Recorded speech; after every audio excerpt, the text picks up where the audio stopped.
All right. This is episode 5. I'm so excited. And today, the subject of balance has been coming up a lot with clients, a lot in conversations online, a lot in media online. And I've also been asked to cover the question of how to create work-life balance. And it's said a lot. We want to find balance. We want to feel balance. It's all about balance, right? And here's the thing. Balance has become a bit of a buzzword. Balance has become an auto response. And I believe balance is an illusion. So let's just break it right down and actually look at the etymology of the word balance. So the word balance dates back to the early 13th century, and it was the scales. It was an apparatus that had 2 pans on it. And it was about twos, like 2 sides.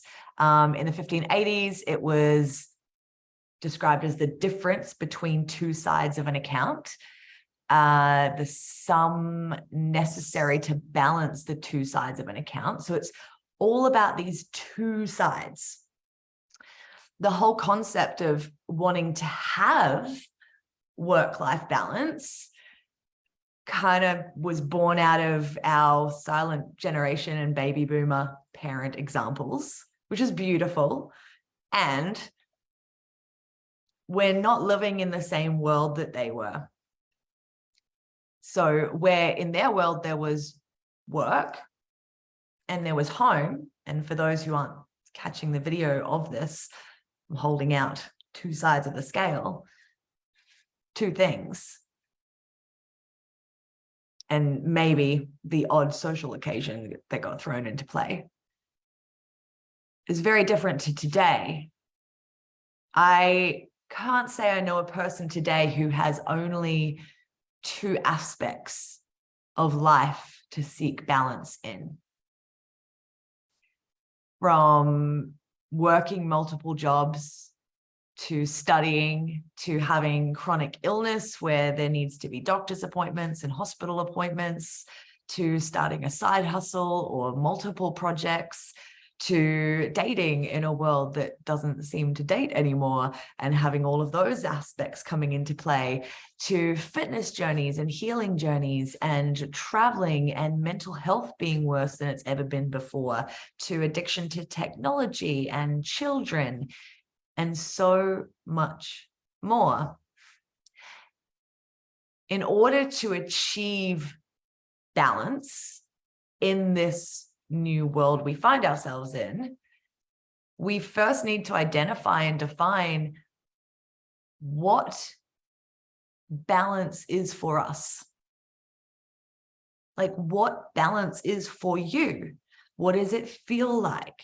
What does it look like? What is your experience of it? Because most of the time we're just saying it on auto response or autopilot, like, I just want to feel balanced. I just want work-life balance. I just want to have that balance that maybe I perceive other people have.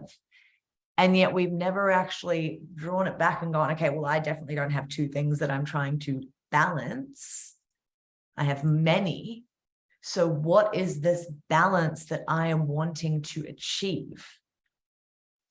We can get so caught up in the auto response, the autopilot, the fight or flight, the survival, all the things, and say these things that we want. We want balance, we want happiness, we want abundance, we want prosperity, we want financial freedom, and yet we actually couldn't specifically describe what it looks like, what it feels like, what it sounds like, what it smells like, even what it tastes like.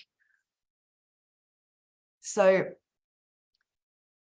we're going to do a little experiment for anyone who wants to play along. And I want you to close your eyes. I'm going to ask you, can you remember a time that you felt balanced? Can you remember a specific time? First thing that comes to mind, go there now. Now go deeper. What does that actually feel like in your body, in your mind? Can you allow yourself to tune into that feeling now as if that moment was happening all over again? You get to relive it as fully as possible. Notice what it feels like, what it sounds like, what it looks like, even the smells around you in that moment. Let that feeling wash through every cell of your body. Maybe notice how your shoulders relax, your face relaxes. Maybe there's a smile that comes to your face. Great. And now as you enjoy that, perhaps it's time to ask yourself what was happening in life at that time. What were the key factors that were at play? Who was at play? What were the day-to-day actions that you were taking? Did you have more money? Did you perceive that you had more time, less responsibilities, more peace of mind, a healthy body? And as you come back to the present, what prevents you from creating that feeling, that picture now? Because you just did in that activity. You just created the feeling of peace, the experience of peace for you. And so if you can create it without the need for anything external, then you can have balance anytime. Could you not? So what has to happen for you to be able to cultivate that feeling every day? Thinking back to what was happening in life at that time that you just went to, what were the key factors? Perhaps you need to get better with your finances again, or for the first time. Maybe you need to ask for help. Maybe you need to educate on how to make more money, how to manage your money so that it appreciates rather than depreciates. All that information is out there. It's available to you. Maybe you need to take better care of your body. Maybe you need to eat more fruit and vegetables and drink more water every day. It sounds silly, but the majority of the population doesn't. And when we're not doing the basics for our incredible human body, we're exhausting it. We're never putting fuel in the tank. We're never allowing ourselves to avoid the breakdown. So perhaps it's time to look at what's in the cupboards, eat less processed food, move your body every day. Because when you do these things, when you do these basic things every single day consistently, you'll sleep well, you'll wake energized, you'll feel excited to get up, and therefore create more time in your day to have more experiences of that feeling of balance. Do you perhaps need to audit your current responsibilities in relation to what you also need to feel great? Because there's so many people today traumatizing their children by putting everything first before themselves and running themselves into the ground. So could you possibly get selfish for a second, just for a second, and ask, what do I need to do? What can I delegate? Who can I hire to help? Who can I ask for help, even for a little bit, so I can get into more of a balanced routine that feels that feeling for me? How can I communicate new rules and new plans with the family that supports everyone feeling great? Because if you burn out, if you run yourself into the ground, if you create sickness, if you create stress, if you create problems in your relationships or your job, how is that serving anyone you love? So audit responsibilities, look at what actually needs to be done, look at what could be delegated, look at who you could perhaps ask you to help you out. You can ask for help. Super powerful, and so many don't. And then perhaps you need to face off with some of the non-peaceful stuff that's in your mind. You know, the stuff that you've been pushing down and away and fighting against or trying to let go of. The things that happened in the past, the things that always tick away in your mind. They don't disappear. What they actually do when we push them down and away is they fester. They fester away in our being, and they start leaking out into our life as reactivity, as anger, as making mistakes, as getting into accidents or sick or ill. So if we're not experiencing balance in our everyday, if we're not experiencing any peace, then where within us is actually at war? Where is there disease within our own being, within our own mind, within our own consciousness? And I talk about the law of polarity a lot. And a lot of the time we want to give space and energy and time to all the good feeling emotions. And we push away all of the stressful ones, all of the negative ones, all of the bad memories, all of the bad feelings, all the bad thoughts, push them and push them and push them away. Except when we push and deny a whole side of who we are as a human, we are negative. We have to have the negative. We cannot have the positive. We cannot have the fullest expression of all the good things in life if we do not accept and allow the fact that we have a negative side to us. And so perhaps it's time to face off with and meet those sides of ourselves, those sides of our minds, so that we can actually integrate them. And when I mean integrate, it's we would not have strength without hard times. We would not have passion without anger. We would not have happiness without sadness. So where are you ignoring anger and sadness and fear and guilt and grief and shame and feeling unworthy? Where are you ignoring these parts of yourself? Because the more that we ignore these parts of ourselves, the more we actually deny the balance of them, the opposite of them, the flip side of the coin. So if you want happiness, joy, peace, balance, all the things, how are you rejecting their opposite currently?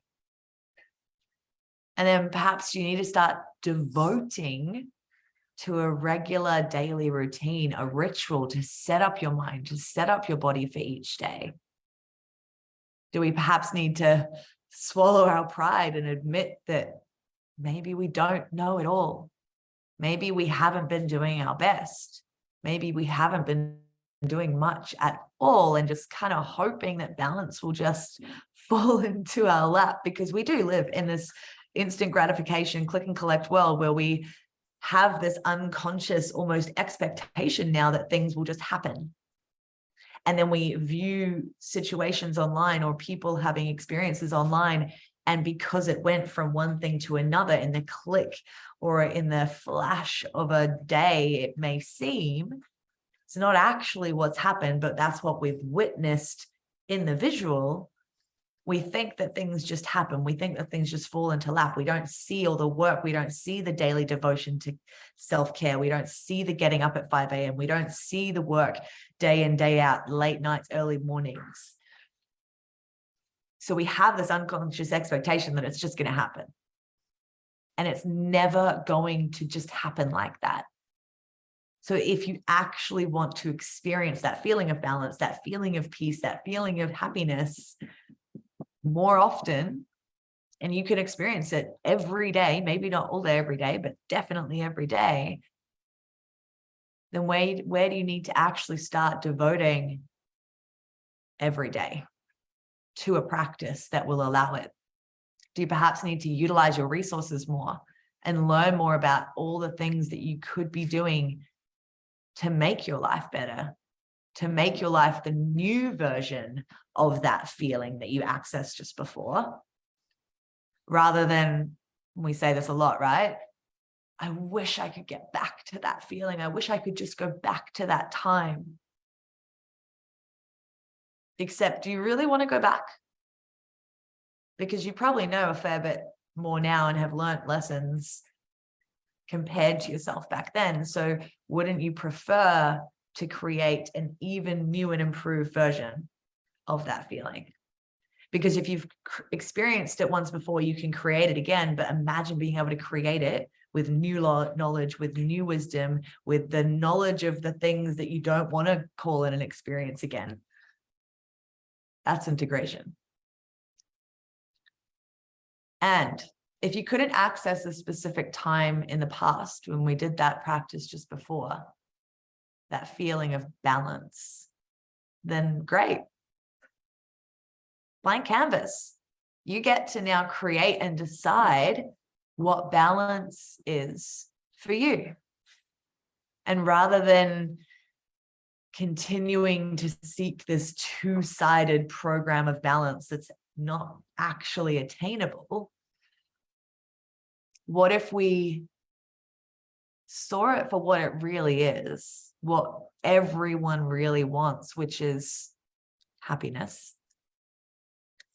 And I wonder what could happen if you started asking your own mind some better questions, and therefore programmed your own mind to seek the answer to those questions, because that's how it works. How can I create more happiness today? What do I need to do and create day to day to cultivate that feeling that I know is balanced or that I know is happiness? How can I devote to taking care of myself today? How can I devote to learning more today and asking for support to create this new version of my life that's better than any version of the past? Perhaps it's time to forget balance and create happiness. And in turn, set an example for all those around you, partners, kids, colleagues, bosses. Because we're always setting an example for those around us. We're always setting the tone, showing others how we want to be treated. And you have the answers and awareness already within you. Perhaps it's just been a long time running on autopilot or in survival for you to be able to actually hear them or see them or give them the attention that they require. Perhaps you don't even trust your own inner guidance. Perhaps life has generated experiences for you that have created a disconnect. And perhaps that's step one. How can I reconnect with myself? How can I give myself that time? How can I build that trust in myself to actually start to recognize that I already have all the answers, that I can already find the answers when I learn to trust my guidance? That's balance, at least for me. And if you want to learn how I created happiness, which is my own feeling of balance from my rock bottoms, then you can always reach out for a chat about working together. And maybe you could create something better than that auto response of balance for yourself this year. Once you do that, I'm wondering what else you could do.